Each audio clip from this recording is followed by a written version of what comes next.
तारीख आज 25 नवंबर 2025, दिन मंगलवार, हिंदी तिथि पंचमी। और आइए बात करते हैं आज के मुख्य समाचार में देश भर की तमाम बड़ी खबरों पर नजर डालते हैं। देखिए दोस्तों, एक तो आज भी गुरु तेग बहादुर जयंती के चलते हैं देश के कई राज्य सरकारों ने छुट्टियां घोषित की हैं, तो आज स्कूल कॉलेज वगैरह बंद रहेंगे। जैसे दिल्ली में आज छुट्टी घोषित की गई है, उत्तर प्रदेश में भी शहीदी दिवस पर आज अवकाश रखा गया, उत्तराखंड में कल ही छुट्टी रह गई थी और हरियाणा, पंजाब, चंडीगढ़ समेत कई राज्यों में आज स्कूल हॉलीडे वगैरह रहेंगे। सिखों के 9वें गुरु तेग बहादुर साहिब जी के 350वें शहीदी दिवस पर सत नमन। और वहीं दोस्तों, आज की जो पंचमी तिथि है, ये भी बहुत ही खास तिथि है। इसे विवाह पंचमी के रूप में मनाया जाता है। विवाह पंचमी हिंदू धर्म का एक महत्वपूर्ण त्योहार होता है, क्योंकि आज ही के दिन भगवान श्री राम और माता सीता का विवाह हुआ था। तो आज के दिन अविवाहित कन्याओं के विवाह के लिए भी अबूझ मुहूर्त होता है। और दोस्तों, इस विवाह पंचमी के मौके पर प्रभु श्री राम और माता सीता के पूजन का भी विशेष महत्व होता है। और आज दोस्तों, इसी खास दिन के मौके पर राम मंदिर का ध्वजारोहण भी होने जा रहा, दोपहर में अभिजीत मुहूर्त में। देश के प्रधानमंत्री नरेंद्र मोदी भी आज अयोध्या जाएंगे और श्री राम मंदिर ध्वजारोहण कार्यक्रम में हिस्सा लेंगे। पीएम मोदी का कार्यक्रम कुछ यूं होगा: सुबह करीब 10 बजे प्रधानमंत्री सप्त मंदिर जाएंगे, 11 बजे माता अन्नपूर्णा मंदिर जाएंगे, पूजा अर्चना करेंगे और फिर दोपहर लगभग 12 बजे अभिजीत मुहूर्त में राम जन्मभूमि मंदिर के शिखर पर भगवा ध्वज फहराएंगे। और देखिए दोस्तों, इस खास मौके पर कई नेताओं को, देश की बड़ी बड़ी हस्तियों को भी इनवाइट किया गया। तो इस दरमियान एक बीजेपी नेता विनय कटियार बोले कि मैं डरपोकों के बीच नहीं जाता, राम मंदिर का श्रेय लेने वाले वहां जुटे हैं। बाकी दोस्तों, राम मंदिर पर ध्वज फहराने की तैयारियां जोरों शोरों से चल रही है। देख सकते हैं आप, राम पथ समेत पूरी अयोध्या नगरी को बड़ा सजाया गया है। यूपी के सीएम योगी आदित्यनाथ कल शाम को यहाँ पहुंच चुके हैं ऑलरेडी। सुरक्षा व्यवस्थाएं भी कड़ी मजबूत की गई हैं। तो दोस्तों, आज इस खास ध्वजारोहण समारोह के साथ ही राम मंदिर निर्माण का कार्य पूर्ण माना जाएगा। और ध्वजारोहण समारोह का कार्यक्रम कुछ यूं होगा, देख सकते हैं आप, अयोध्या में शुभ घड़ी अभिजीत मुहूर्त में पीएम राम मंदिर पर ध्वजारोहण करेंगे। सनातन के शिखर पर मोदी लहराएंगे भगवा ध्वज। इन खास 32 मिनट में सभी अनुष्ठान कंप्लीट होंगे, 11:58 से लेकर 12:38 तक। और ध्वज दंड पर मढ़ा गया 21 किलो सोना भी। तो सभी देशवासियों को इस राम मंदिर ध्वजारोहण दिवस की ढेर सारी हार्दिक शुभकामनाएं। चलिए आगे बढ़ते हैं खबरों में। पीएम मोदी अयोध्या के बाद आज हरियाणा राज्य का भी दौरा करेंगे और यहाँ हरियाणा के कुरुक्षेत्र से 350वें शहीदी दिवस के मौके पर 25 नवंबर को पीएम मोदी गुरु तेग बहादुर जी की याद में एक नया सिक्का भी जारी करेंगे। आज 2.5 घंटे हरियाणा कुरुक्षेत्र में रहेंगे। प्रधानमंत्री का ये भी दौरा खास होगा। और चलिए अगली खबर देखिए। देश की राष्ट्रपति द्रौपदी मुर्मू ने सूर्यकांत को दिलाई सुप्रीम कोर्ट के नए सीजेआई के रूप में शपथ। और ये भारत के 53वें प्रधान न्यायाधीश बन चुके हैं। शपथ के बाद इन्होंने भाई बहन के पैर छुए। इनके आदर्श देखिए जरा। पूर्व सीजेआई से गले भी मिले, मोदी और शाह से भी मिलने पहुंचे। जस्टिस सूर्यकांत अब हमारे देश में 53वें मुख्य न्यायाधीश बन चुके हैं। और इन्होंने पहले भी जज जस्टिस न्यायमूर्ति के रूप में अनुच्छेद 370, एसआईआर और पेगासस जैसे कई अहम मामलों में बड़ी भूमिका निभाई थी। चलिए आगे बढ़ते खबरों में देखिए आप। देश की राजधानी दिल्ली में बढ़ते वायु प्रदूषण के बीच इंडिया गेट पर साफ हवा के लिए एक बार फिर से विरोध प्रदर्शन देखने को मिला। और दिल्ली पुलिस ने इस विरोध के दौरान 2 एफआईआर दर्ज कर 22 लोगों को गिरफ्तार भी कर लिया है। इन विरोधकर्ताओं ने इंडिया गेट पर नक्सली हिडमा के भी पोस्टर लहराए, लाल सलाम अमर रहे के नारे भी लगे। ये देख सकते हैं आप कुछ तस्वीरें भी। प्रदर्शनकारियों ने नारे लगाए, कहा कि कितने हिडमा मारोगे। इंडिया गेट पर वायु प्रदूषण के खिलाफ इस प्रदर्शन में नक्सलियों के समर्थन में भी नारे लगाए युवाओं ने। देखिए जरा। वैसे राजधानी में बढ़ते प्रदूषण की मार के चलते अब कुछ नए आदेश जारी हो चुके हैं। जैसे सरकारी और निजी दफ्तरों में 50% कर्मचारी वर्क फ्रॉम होम करेंगे, आदेश जारी हुआ। चलिए अगली खबर देखिए दोस्तों। पति के जन्मदिन के दिन मुस्कान ने बेटी को दिया जन्म। आपको पता होगा, अभी कुछ महीने पहले का ये मामला था उत्तर प्रदेश के मेरठ का, जहां अपने पति का कत्ल कर उसे नीले ड्रम में दफन कर दिया था मुस्कान रस्तोगी ने। तो उसी ने बीते दिन सोमवार को एक बेटी को जन्म दिया है। और संयोग की बात देखिए, कल सोमवार को ही उसके पति सौरभ, जिसका कत्ल किया गया, उसका जन्मदिन भी था। वैसे ये अभी अपने प्रेमी के साथ 8 महीनों से जेल में बंद है और एक बेटी इसके पहले से ही है सौरभ की। और अब इसने मुस्कान ने दूसरी बेटी को जन्म दिया। लेकिन कोइंसिडेंस देखिए आप, उसके मृत पति सौरभ के जन्मदिन के दिन ही बेटी का जन्म भी हुआ। अब उनका परिवार बच्ची का डीएनए टेस्ट करवाएगा ताकि पता चल जाएगा कि बच्ची का असली पिता कौन है, सौरभ या फिर मुस्कान के साथ शामिल कातिल साहिल। चलिए फिलहाल देखिए अगली खबर। भारत और कनाडा में फ्री ट्रेड एग्रीमेंट को लेकर बातचीत फिर से शुरू हुई। 2 साल के तनाव के बाद अभी जो पीएम मोदी ने G20 का दौरा किया, इस G20 समिट में फैसला लिया। मोदी ने कनाडा के पीएम से मुलाकात भी की और दोनों देशों ने एक बार फिर से ट्रेड डील के लिए बातचीत शुरू करने का ऐलान किया है। आखिरकार 2 साल के कूटनीतिक तनाव के बाद अब दोनों देश व्यापार समझौते पर बातचीत करने के लिए तैयार हुए हैं। भारत कनाडा ने FTA पर वार्तालाप दोबारा शुरू की और दोनों देशों ने तय किया है साल 2030 तक व्यापार दुगना करने का लक्ष्य बनाया है, $50 अरब तक पहुंचाने का। इसके अलावा भारत इजराइल के बीच भी FTA वार्तालाप फिर से शुरू हो चुकी है। GTRI ने कहा कि व्यापार नहीं बल्कि रणनीतिक साझेदारी है इसका मुख्य लाभ। चलिए सोना चांदी के भाव पर अगला अपडेट देखिए दोस्तों। सोना 162 रुपए चढ़ बढ़कर 1,23,000 रुपए प्रति 10 ग्राम चल रहा है, जबकि चांदी 2,521 रुपए बढ़कर 1,54,000 रुपए प्रति किलो के आसपास चल रहा है। बाकी और भी अलग अलग कैरेट के हिसाब से गोल्ड का प्राइस आप देख ही सकते हैं स्क्रीन पर। चलिए अगला अपडेट देखिए। फर्जी कॉल पर ट्राई की तरफ से एक बड़ी कार्रवाई की गई, बंद किए गए 21 लाख से भी ज्यादा मोबाइल नंबर। भारतीय दूरसंचार नियामक प्राधिकरण ट्राई ने फर्जीवाड़े की शिकायत पर बीते 1 साल के अंदर 21 लाख से भी ज्यादा मोबाइल नंबर और 1 लाख इकाइयों के खिलाफ कार्रवाई की है। ट्राई की तरफ से ये डेटा जारी किया गया है। और वहीं खबर है दोस्तों, पीएनबी घोटाले के मुख्य आरोपी मेहुल चोकसी के अटैच 4 फ्लैट लिक्विडेटर को सौंपे गए। पीएनबी फ्रॉड केस में ईडी की तरफ से बड़ी कार्रवाई की गई। अब तक 310 करोड़ की संपत्ति ट्रांसफर हो चुकी है। और खबर है दोस्तों, सोनम वांगचुक अरेस्ट केस मामले पर अब सुप्रीम कोर्ट में 8 दिसंबर तक सुनवाई टली। उनकी पत्नी ने गिरफ्तारी के खिलाफ सुप्रीम कोर्ट में याचिका दायर कर रखी है। और कुछ बड़ी दुर्घटनाएं देखिए दोस्तों। पश्चिम बंगाल में एक कार तालाब में गिर गई, स्कूल से लौट रहे 3 बच्चों की मौत हो गई, 2 घायल हो गए। पश्चिम बंगाल के हावड़ा जिले का यह मामला है। वहीं बीते दिन 2 बड़े बस हादसे भी हो गए, मैंने आपको बताया था। एक तो तमिलनाडु में 2 बसों की आमने सामने से टक्कर हो गई, जिसमें 6 लोगों की मौत हो गई, 30 से ज्यादा यात्री घायल हो गए। पुलिस का कहना है कि ड्राइवर की गलती से यह हादसा हुआ, क्योंकि एक बस ड्राइवर ओवर स्पीड में यह बस चला रहा था। तमिलनाडु के तेनकासी जिले में ये 2 बसों की टक्कर हुई। और एक बस दुर्घटना उत्तराखंड में भी हो गई। श्रद्धालुओं से भरी बस खाई में गिर गई, इसमें भी 5 लोगों की मौत हो गई। अलग अलग राज्यों के श्रद्धालु थे, इसमें गुजरात, हरियाणा समेत 7 राज्यों के 13 लोग घायल भी हो गए। ये उत्तराखंड के टिहरी में हुआ बस हादसा। चलिए अगली खबर देखिए। गुजरात के अहमदाबाद में 925 अवैध निर्माण पर बुलडोजर चलाया गया। 1000 से भी ज्यादा लोग बेघर हुए हैं। लोगों ने तालाब पर भी निर्माण कर लिया था और कब्जा कर रखा था। अहमदाबाद के चंडोला झील के बाद अब एक और मेगा डिमोलिशन की कार्रवाई हो रही है गुजरात में। शहर के पूर्वी इलाके में स्थित ईशनपुर तालाब के आसपास बने दुकान मकान ढाए जा रहे हैं। प्रशासन की तरफ से ये कार्रवाई की गई। तकरीबन 1000 अवैध मकान और दुकानों के निर्माण को तोड़ा गया। ये देख सकते हैं आप तस्वीरें भी। चलिए अगला अपडेट देखिए। भारतीय नौसेना के लिए बड़ी अच्छी खबर है। इंडियन नेवी में शामिल हुआ स्वदेशी युद्धपोत INS माहे समुद्र में दुश्मन पनडुब्बियों को तलाशे गए हैं। इसे साइलेंट हंटर कहा जाता है, इसकी मुख्य विशेषता के चलते हैं। जी हाँ, आखिरकार इंडियन नेवी की ताकत और ज्यादा मजबूत हो गई है इस स्वदेशी युद्धपोत के शामिल होने के साथ ही। इस INS माहे की और भी क्या क्या खास विशेषताएं हैं देख सकते हैं आप स्क्रीन पर। चलिए अगला अपडेट देखिए। कोस्ट गार्ड में अब एक समान सेवानिवृत्ति यानी रिटायरमेंट आयु तय हुई। दिल्ली हाईकोर्ट ने 57 साल वाले नियम को रद्द कर दिया है। जी हाँ, दिल्ली उच्च न्यायालय की तरफ से एक बड़ा फैसला सुनाया गया कोस्ट गार्ड में सेवानिवृत्ति आयु के आदेश को लेकर। पहले 57 साल की आयु में रिटायरमेंट का जो नियम था उसे रद्द कर दिया है, तो इससे कर्मचारियों को बड़ी राहत मिली है। अब सभी कर्मचारी 60 साल की आयु तक सेवा कर सकेंगे, यानी 60 साल में ही रिटायर होंगे, है ना। और खबर देखिए, राजस्थान में ऊर्जा भविष्य को दिशा देगा ग्लोबल सोलर एक्सपो 2025। 26 नवंबर को कल राज्य के ऊर्जा मंत्री हीरा लाल नागर इसका उद्घाटन करेंगे।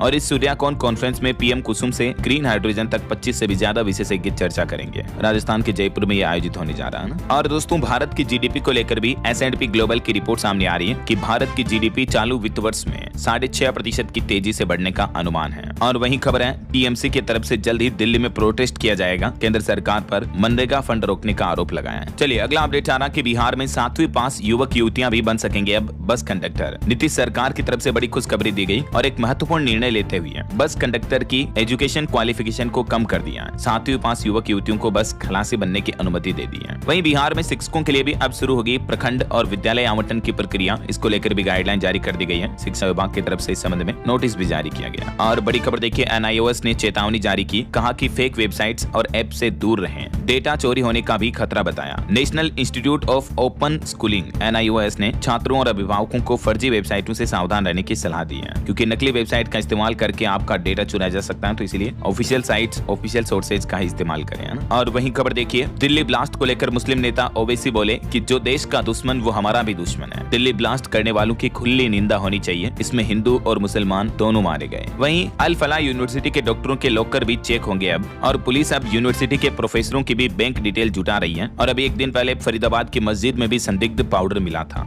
तो अब सभी प्रोफेसर वगैरह इस यूनिवर्सिटी से जुड़े स्टाफ की भी जांच होगी, है ना। और वहीं दोस्तों, दिल्ली दंगा केस में भी सुप्रीम कोर्ट में अब अगले महीने 2 दिसंबर तक सुनवाई टली। अदालत का समय खत्म होने से सुनवाई नहीं हो पाई। पुलिस ने टेरर फंडिंग का भी दावा किया था इस मामले में। चलिए अगला अपडेट देखिए। एक श्रद्धांजलि। एक्टर धर्मेंद्र का 89 साल की उम्र में निधन हो गया है। मुंबई के विले पार्ले शमशान घाट में उनका अंतिम संस्कार हुआ। पत्नी हेमा और बेटी ईसा भी मौजूद थी। अमिताभ, सलमान, शाहरुख समेत कई बॉलीवुड स्टार्स भी पहुंचे। आखिरकार धर्मेंद्र के निधन के साथ ही सिनेमा जगत के एक पूरे युग का अंत हो गया है। ईश्वर इनकी आत्मा को शांति दे और इस मुश्किल घड़ी में इनके परिजनों को हिम्मत दे, हौसला दे। हम सब की तरफ से यही भावपूर्ण अश्रुपूरित श्रद्धांजलि है। चलिए फिलहाल आगे बढ़ते हैं खबरों में। देखिए आप मोबाइल फोन लॉन्चिंग पर खबर आ रही है। मोटो Z57 power 5G smartphone Bharat में लॉन्च हो चुका है। 12,999 रुपए इसकी कीमत रखी गई है और ये दुनिया का पहला स्नैपड्रैगन 6S Gen 4 प्रोसेसर वाला फोन है, जिसमें आपको 7000 mAh बैटरी मिलेगी, 50 मेगापिक्सल कैमरा मिलेगा। और वहीं खबर आ रही छत्तीसगढ़ राज्य में पीएम मोदी से कराया अधूरे मकानों का उद्घाटन। 1000 घरों की छत की ढलाई तक नहीं हो पाई, बिना नींव रखे मजदूरी के पैसे भी निकाल लिए। छत्तीसगढ़ के गरियाबंद जिले में अधिकारियों ने प्रधानमंत्री मोदी से अधूरे आवासों का एक गृह प्रवेश करा दिया। देखिए यहाँ प्रधानमंत्री आवास योजना में बड़े पैमाने पर गड़बड़ी सामने आई है। अधिकारियों ने प्रोग्रेस दिखाने के लिए 1000 से भी ज्यादा अधूरे मकान जिनका निर्माण पूरा ही नहीं हुआ, उनको पूरा बताकर खुद पीएम नरेंद्र मोदी से सामूहिक गृह प्रवेश करवा दिया। कई मकान तो ऐसे थे जिसमें छत तक भी नहीं डाली गई है। ये तस्वीरें आप देख सकते हैं इन मकानों की। और अब जाकर इस मामले में ये घोर लापरवाही सामने आई है। फर्जीवाड़े का बड़ा खुलासा हुआ, देखिए जरा। और वहीं देखिए बड़ी खबर, देश के रक्षा मंत्री राजनाथ सिंह बोले कि भारत की शालीनता उसकी कमजोरी नहीं है। जम्मू पहलगाम हमले का ऑपरेशन सिंदूर से मुंहतोड़ जवाब दिया गया। हरियाणा कुरुक्षेत्र में भगवान श्री कृष्ण के संदेश को दोहराते हुए उन्होंने अंतर्राष्ट्रीय गीता महोत्सव का ये शुभारंभ किया और दुश्मन देश पाकिस्तान को सख्त हिदायत और चेतावनी भी दी। और अभी एक दिन पहले भी आपको बताओ रक्षा मंत्री ने कुछ ऐसा ही बयान दिया था जिससे पाकिस्तान भड़क गया, पाकिस्तान को चिढ़ हुई। पाकिस्तान बोला कि राजनाथ का ये भड़काऊ बयान है, क्योंकि हमारे रक्षा मंत्री ने कहा था कि आज सिंध भारत से अलग है, लेकिन हो सकता है कि कल वापस भारत में आकर मिल जाए। तो पाकिस्तान ने रक्षा मंत्री के इस बयान पर आपत्ति भी जताई है। अच्छा वैसे पाकिस्तान में देखिए बीते दिन एक बड़ी घटना भी हो गई। आर्मी हेडक्वार्टर में आत्मघाती हमला हुआ। चादर लपेट कर पहुंचे हमलावर ने खुद को उड़ाया। धमाके के बीच 2 और आतंकी घुसे, कमांडो ऑपरेशन में मारे गए और इस आत्मघाती हमले में भी 6 लोग मारे गए, जिनमें 3 कमांडो और 3 हमलवार भी शामिल हैं। वहीं पाकिस्तानी परमाणु हथियारों की तस्करी कर रहे थे अब्दुल कादिर मुशर्रफ को पता चला तो बोले कि मार डालूंगा। अमेरिकी खुफिया एजेंसी के अफसर ने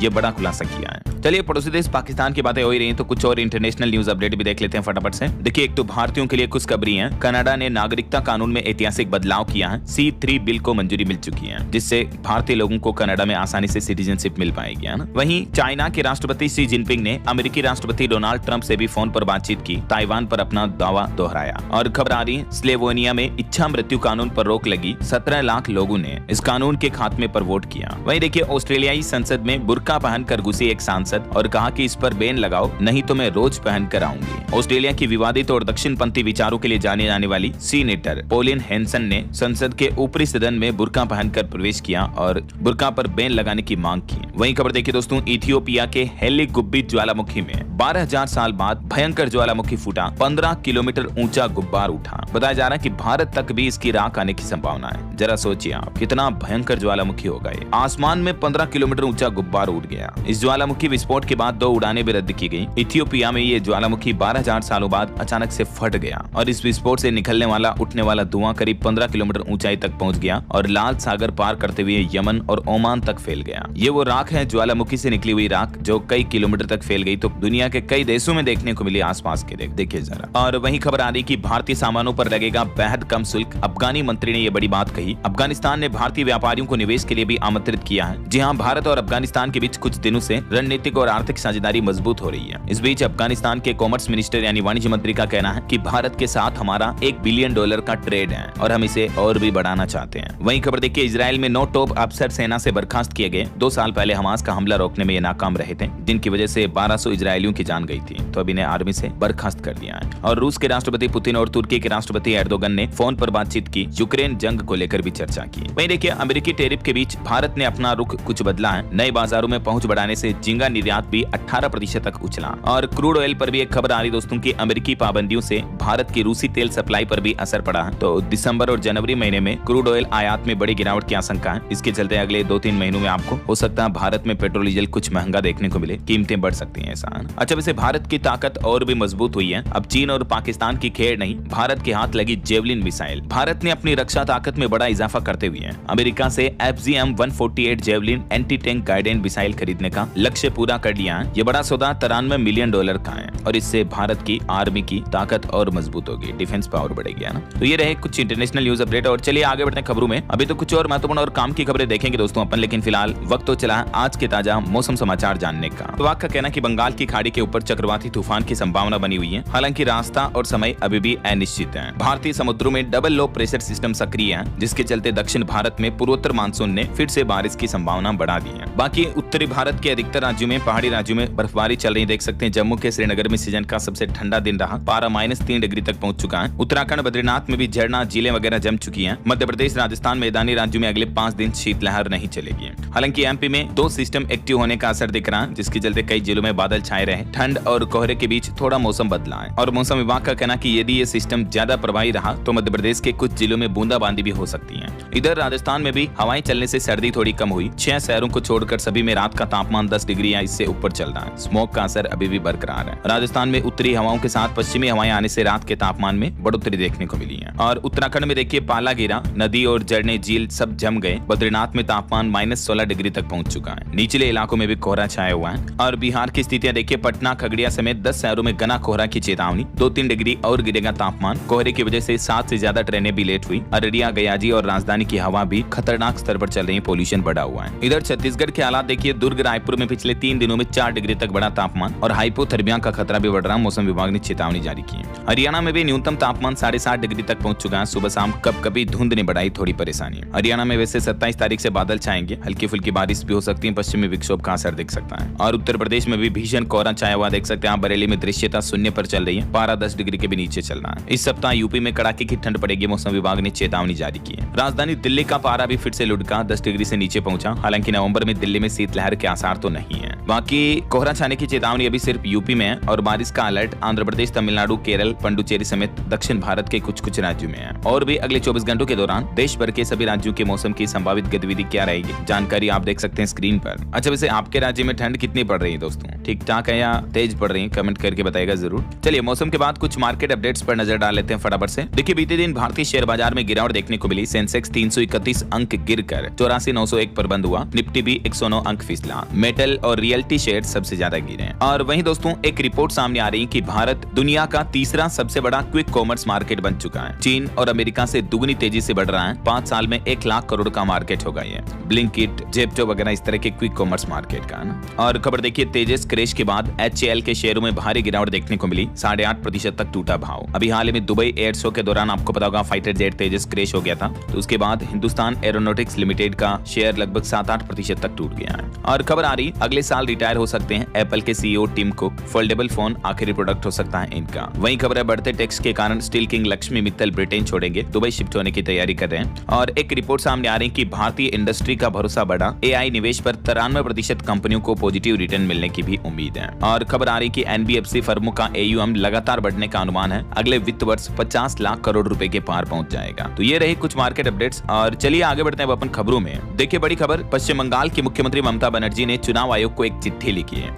जिसमें उन्होंने बंगाल में प्राइवेट हाउसिंग सोसाइटीज में पोलिंग स्टेशन और इलेक्शन डेटा आउटसोर्सिंग करने पर आपत्ति जताई है। और वैसे अभी चुनाव आयोग की तरफ से जो SIR सिस्टम चलाया जा रहा, इसको लेकर भी देखिए पश्चिम बंगाल में हालात काफी गंभीर देखने को मिल रहे हैं। एक व्यक्ति के 10-10 बाप निकल रहे हैं। पश्चिम बंगाल में SIR पर नया बवाल मच गया। अब BLO एसोसिएशन ने चुनाव आयोग से भी शिकायत की। आरोप लगाए जा रहे हैं कि कई लोग फर्जी दस्तावेजों से वोटर लिस्ट में शामिल हो रहे हैं। हालात देखिए, वेस्ट बंगाल में SIR के डर से बांग्लादेशी प्रवासियों में भी भगदड़ मच गई। 2 सप्ताह में ही करीब 26,000 लोग गायब हो चुके हैं। मतलब देखिए भरे पड़े हैं पश्चिम बंगाल में बांग्लादेशी लोग। और खबर आ रही कि बंगाल में जमा नहीं हुए हैं 10 लाख गणना फॉर्म भी, तो मतदाता सूची से इनके भी नाम हट सकते हैं। SIR को लेकर बड़ा खुलासा सामने आ रहा। इधर असम राज्य में भी BLO को आदेश जारी किया गया कि वोटरों की गलत फोटो बदलें। बिहार में कई वोटर्स की जगह कुत्ते बिल्ली के फोटो मिले थे। राहुल गांधी बोले कि SIR रिफॉर्म नहीं बल्कि ये थोपा हुआ जुल्म है। तो ये चुनाव आयोग के SIR को लेकर भी अपडेट चल रहे हैं। और पॉलिटिक्स से एक और खबर देखिए, कर्नाटक का मुख्यमंत्री बदलने की अटकलें फिर से तेज हुई। गृह मंत्री भी दावेदार हो सकते हैं। कांग्रेस अध्यक्ष बोले कि हाईकमान करेगा इसका फैसला। भाजपा ने पूछा कि कांग्रेस का अध्यक्ष हाईकमान नहीं तो कौन है। तो ये कुछ राजनीतिक बयानबाजी चल रही है। और अगली खबर देखिए, जनगणना 2027 को लेकर सरकार ने अपडेट जारी किया कि पहले चरण में घर घर पहुंचेगी टीम। जैसे अभी SIR में BLO घर घर जा रहे हैं ना, वैसे ही मकान से जुड़े 30 से ज्यादा सवाल तय किए गए जो आम लोगों से पूछे जाएंगे। आपके घर में इंटरनेट से लेकर ऊर्जा तक हर चीज की जानकारी देनी होगी। ये देख सकते हैं आप, ये सवाल आपसे पूछे जाएंगे। आपके घर में कार है, मोटरसाइकिल है या नहीं, खाना बनाने के लिए लकड़ी, गैस सिलेंडर किसका इस्तेमाल करता है। तो जनगणना के अंदर ये सभी सवाल जवाब आपसे किए किए जाएंगे, है ना। और वहीं नक्सलवाद खात्मे पर बड़ी खबर देखिए, छत्तीसगढ़ के सुकमा में 15 और नक्सलियों ने सरेंडर किया, जिनमें से 9 नक्सलियों पर तो 48 लाख रुपए तक का इनाम घोषित था।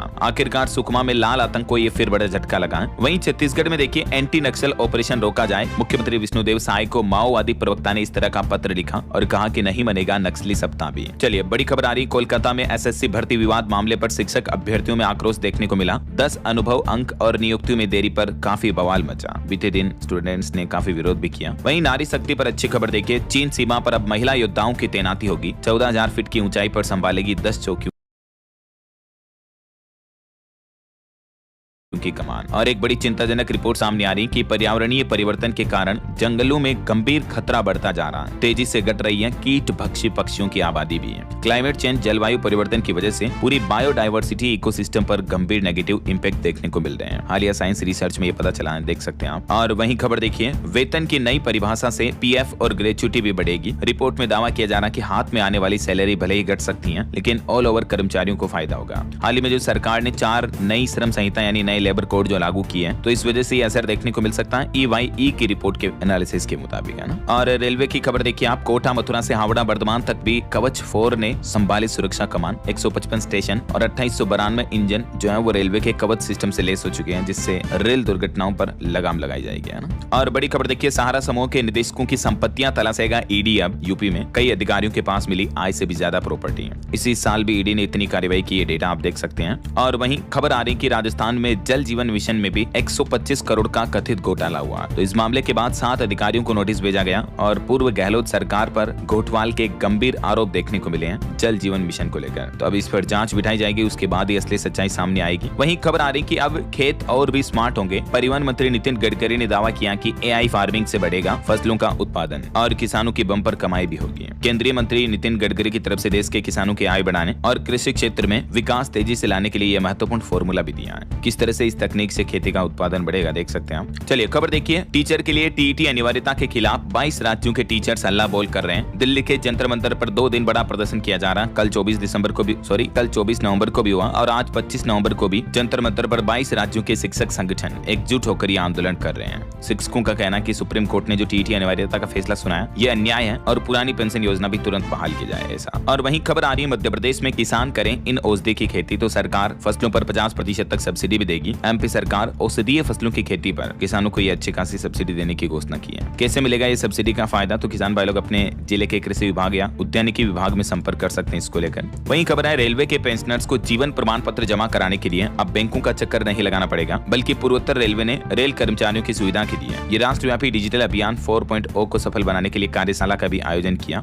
इसके तहत रेल कर्मचारियों के ये सत्यापन वगैरह जो है ना वो घर बैठे ही हो पाएंगे, है ना। और एक बड़ी चौंकाने वाली खबर आ रही, देखिए आप, डॉलर के मुकाबले रुपया पहली बार 89 के पार पहुंचा। निवेशकों पर इसका बुरा असर होगा या अच्छा, आम आदमी के लिए काफी मायने बदल जाएंगे। भारतीय मुद्रा में गिरावट लंबे समय से जारी है, लेकिन पहली बार 89.49 तक के रिकॉर्ड लो स्तर पर पहुंच गया रुपया। वहीं खबर आ रही कि देश का दूसरा सबसे प्रदूषित शहर बना यूपी का गाजियाबाद भी। दिल्ली के बाद इसका भी AQI 415 दर्ज हुआ। हॉटस्पॉट इलाकों पर निगरानी रखी जा रही है। खेल जगत से भारत के लिए अच्छी खबर है दोस्तों, भारतीय विमेंस टीम लगातार दूसरी बार कबड्डी वर्ल्ड चैंपियन बनी। फाइनल में चीनी ताइपे को 35-28 से हराया। टूर्नामेंट में सभी मैच जीते हैं और भारत की पहली ट्रांसजेंडर खिलाड़ी जिसने गोल्ड मेडल जीता बोली कि अभिशाप को वरदान में बदल दूंगी। आइस स्टॉक गेम में 14 राज्यों को हराकर राजस्थान को अव्वल लाई है। नाम है रितिका सिंह, जो अपने साथी खिलाड़ियों के साथ है। मेनी कांग्रेट्स, इनके हिम्मत और हौसले को वाकई में सैल्यूट। ट्रांसजेंडर होने के बावजूद भी ये एक बहुत ही अच्छा उदाहरण है समाज में युवाओं के लिए, है ना। चलिए अगला अपडेट देखिए, हिमाचल प्रदेश कैबिनेट बैठक में फैसला लिया गया, आपदा प्रभावित किसानों को मिलेंगे 8 लाख रुपए तक। पुलिस कांस्टेबल व रोगी मित्र सहित हजारों नौकरियों को भी मंजूरी दी गई।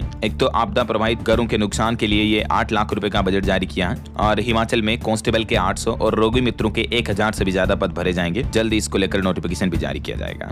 और टेक न्यूज से खबर देखिए दोस्तों, गूगल मैप्स में जेमिनी AI का इंटीग्रेशन कंप्लीट हुआ। नए एक्सप्लोरर टैब के साथ अब आप EV चार्जर लिस्ट भी गूगल मैप पर देख पाएंगे। ये टूल भी अपडेट हो चुका है। इसके अलावा गूगल मैप पर आप वायु प्रदूषण का एयर क्वालिटी इंडेक्स वगैरह भी चेक कर पाएंगे। हाल ही में कंपनी ने कुछ नए फीचर लॉन्च आउट किए हैं ना। चलिए अगला अपडेट देखिए, सभी 36 राज्यों और केंद्र शासित प्रदेशों के तकरीबन 2 करोड़ से भी ज्यादा स्कूली छात्र प्रोजेक्ट वीर गाथा 5.0 में शामिल हो चुके हैं। सरकार की तरफ से आंकड़े जारी किए गए। और खबर है दोस्तों, भारत और ओमान संयुक्त सैन्य सहयोग, तकनीकी साझेदारी और उत्पादन क्षमता को महत्व दे रहे हैं। दोनों के बीच साझेदारी बढ़ी है। वहीं देखिए एनसीडब्ल्यू ने महिला सुरक्षा के लिए जारी किया हेल्पलाइन नंबर। महिलाओं को किसी भी तरह की दिक्कत है तो इस नंबर पर कॉल करें, हर पल मदद मिलेगी। 14490 इस नंबर पर है ना। और खबर देखिए, भारत और नेपाल दोनों के बीच आज मंगलवार को उत्तराखंड में 19वां सूर्य किरण सैन्य अभ्यास शुरू होने जा रहा है, जो कि 8 दिसंबर तक चलेगा। भारत नेपाल के बीच ये युद्धाभ्यास। और भारतीय रिजर्व बैंक आरबीआई के गवर्नर बोले कि विकास दर को बढ़ावा देने के लिए रेपो रेट में कटौती होने की भी संभावना है। आरबीआई गवर्नर संजय मल्होत्रा का ये कहना है। तो कहीं न कहीं हमें दिसंबर में रेपो रेट में कटौती देखने को मिल सकती है, तो बैंक लोन वालों को फायदा मिलेगा, है ना। और एक रिपोर्ट सामने आ रही हार्ट अटैक पर देखिए कि मौजूदा स्क्रीनिंग विधियों के तहत 45% मामलों में दिल के दौरे का जोखिम कम आंका गया। वैज्ञानिकों ने अपने नए अध्ययन में ये रिपोर्ट जारी की है। वहीं देखिए केंद्रीय मंत्री अश्विनी वैष्णव ने बड़ौद से दिल्ली और शामली के बीच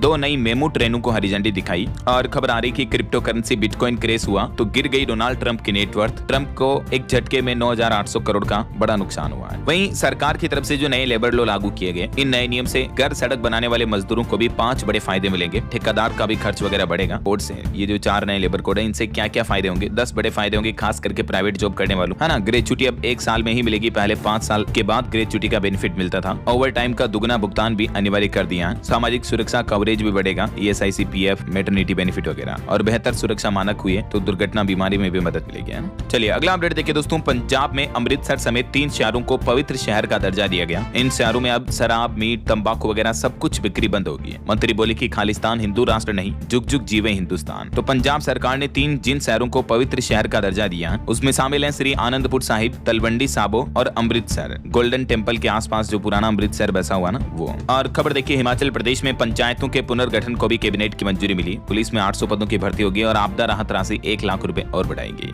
वहीं खबर है, देश की राजधानी दिल्ली का नक्शा बदलने वाला है। अब 11 नहीं बल्कि 13 जिले होंगे दिल्ली में। SDM ऑफिस की संख्या भी बढ़ेगी। इस नए प्रस्ताव को सैद्धांतिक मंजूरी भी मिल चुकी है। और खबर आ रही कि आयुष्मान योजना में भी अब 5 लाख की जगह 10 लाख रुपए तक का फ्री में इलाज होगा। केंद्र सरकार जल्दी इसकी धनराशि को भी बढ़ा सकती है, ऐसी मीडिया रिपोर्ट्स आ रही हैं। वहीं देखिए दोस्तों, ऑस्ट्रेलिया में जो हाल ही में किशोरों के लिए सोशल मीडिया बैन के आदेश जारी हुए हैं, तो उसके बाद अब देखिए 16 साल से छोटे यूजर्स के स्नैपचैट खाते भी बंद होंगे। स्नैपचैट ने एज वेरिफिकेशन प्रक्रिया भी शुरू कर दी है। और खबर है, दिल्ली में यमुना क्रज के बाद अब हॉट एयर बैलून भी शुरू होने जा रहा। 4 स्पॉट पर उड़ेगा गुब्बारा। LG सक्सेना करेंगे इसका ट्रायल रन भी। ओके, और एजुकेशन पर खबर आ रही देखिए आप, सरकारी नौकरी पर अपडेट। तमिलनाडु में MRB में असिस्टेंट सर्जन के 1100 पदों पर भर्ती निकली हुई है। एज लिमिट 37 साल और लास्ट डेट रहेगी इसमें 11 दिसंबर। वहीं राजस्थान में चतुर्थ श्रेणी में पदों की संख्या को भी 75,000 तक बढ़ाने की मांग की जा रही है। और उत्तर प्रदेश लखनऊ KGMU का दीक्षांत समारोह 20 दिसंबर को होगा। बिहार बोर्ड मैट्रिक परीक्षा 2027 में रजिस्ट्रेशन की अंतिम तिथि बढ़ चुकी है, अब 8 दिसंबर तक मौका है। और सुप्रीम कोर्ट का एक अहम आदेश देखिए कि राजनीतिक दलों को 2000 रुपए तक कैश डोनेशन की इजाजत क्यों दी गई है। सुप्रीम कोर्ट ने केंद्र सरकार, चुनाव आयोग और राजनीतिक पार्टियों को भी इस बारे में नोटिस देकर जवाब मांगा है, क्योंकि राजनीतिक पार्टियों को कैश डोनेशन से भ्रष्टाचार काफी बढ़ता है। तो इसी मुद्दे को लेकर सुप्रीम कोर्ट ने ये जवाब भी मांगा है। और अंत में एक श्रद्धांजलि देखिए, पंचतत्वों में विलीन हुए उत्तराखंड के अग्निवीर दीपक, जो एक दिन पहले LOC पर शहीद हो गए थे। और इसी के साथ ही दोस्तों अंत में आज के राशिफल पर नजर डाल लेते हैं। देखिए, वृष, वृश्चिक और कुंभ राशि के लोगों को आज लाभ मिल सकता है, जबकि मिथुन, सिंह, मकर और मीन राशि के लोग थोड़ा अलर्ट रहें। बाकी और भी अलग अलग राशियों का राशिफल आप देख ही सकते हैं स्क्रीन। और इसी के साथ ही अगर आपको वीडियो अच्छा लगा तो इसे लाइक करना, शेयर भी करना, न्यूज चैनल को सब्सक्राइब करके बेल आइकन जरूर दबा देना, रोजाना ऐसी इन्फॉर्मेटिव जानकारियां, महत्वपूर्ण समाचार देखते रहने के लिए।